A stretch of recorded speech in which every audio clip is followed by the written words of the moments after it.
Now here in verse 13, we also see one instance of a pattern throughout Jesus' ministry that I want you to notice. Jesus wanting alone time with God and something getting in the way of that alone time. Jesus valued this time with his Father. And something you'll notice as you read the Gospels is that Jesus spends more and more alone time with his Father as he nears his time on the cross. And as we'll see in this story, this crowd got in the way of Jesus' time with his Father. But what I want you to pay attention to is in how Jesus responds. Let's read verse 14.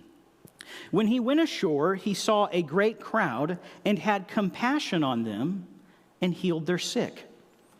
Our text this morning suggests that Jesus couldn't even escape the crowds at this point. A giant crowd of people from the shore could see Jesus and his disciples on a boat, and they were following him along on the shore. Mark's gospel even tells us that some people got there before they washed ashore.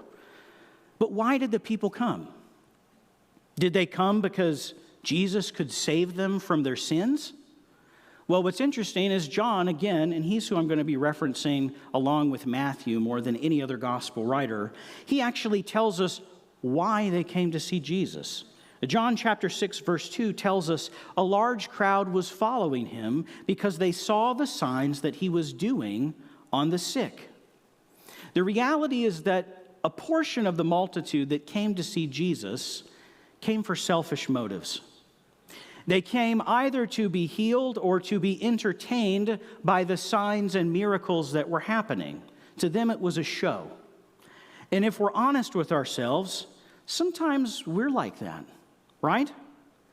I mean, if most of us were honest with ourselves, we'd realize that we do have moments in our lives when we don't come to Jesus for Jesus. It's why the health and wealth prosperity gospel has been able to survive for decades, because many people don't put their faith and trust in Jesus for redemption. They're not actually interested in being reconciled to God.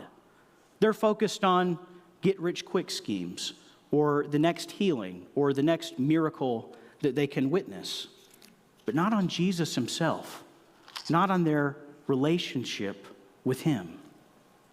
I know personally I've had seasons in my life where I've had to make course corrections because I've realized I'm living in that state where it's all take from Jesus and there's no giving of myself to him. I'm not submitting myself to his will. But what's especially important when we consider this story is that regardless of the motives of these people, the verse tells us that Jesus had compassion on them. So what does compassion mean? Well, compassion is to be deeply moved from within your bowels. And that's kind of a weird definition. But the reason I use that is because back then, the Jews would have understood this to be a gut feeling. It comes from the very depths of you. They believed that your feelings resided within you. And that would explain to them why strong feelings would elicit physical reactions in your body. That makes sense. The point is, Jesus was feeling very deeply for the crowd, even those who were just there for a show. And when you think about the full context of the passage, his compassion is an even greater example for us when we consider the end of the story. And what I mean by that is, Jesus knew that some of these people would ultimately reject him. He knew even in this situation that some of them would walk away unconvinced. He knew the ones that only wanted to see a sign, a miracle. To them, it was just entertainment. And yet, he still cared for and ministered to these people along with everyone else. And for us as Christians, the example here is a tough one to follow. As imitators of Christ, it can be hard for us to show compassion on people, oftentimes because we can't get past our own selfish motives or our perception of others. For example, most of us probably have a relative that isn't a Christian. In fact, most of us are probably related to somebody who's staunchly against Christianity. And for most of us, it's easier to just write that person off as a lost cause, right?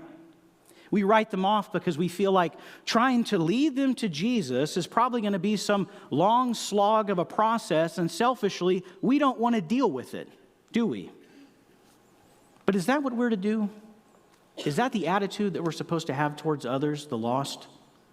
Not at all. Jesus ministered to everyone, which means that we should too, even those we know most likely won't receive what we're trying to give them. Now, this doesn't mean you have to be like Ned Flanders and prod them with Bible stories that they've never heard of or shower them with Christianese that they don't understand. There are wise and mature ways that we can be effective witnesses for the kingdom of God. You can love these people. You can pray for them. You can minister to them in their times of need.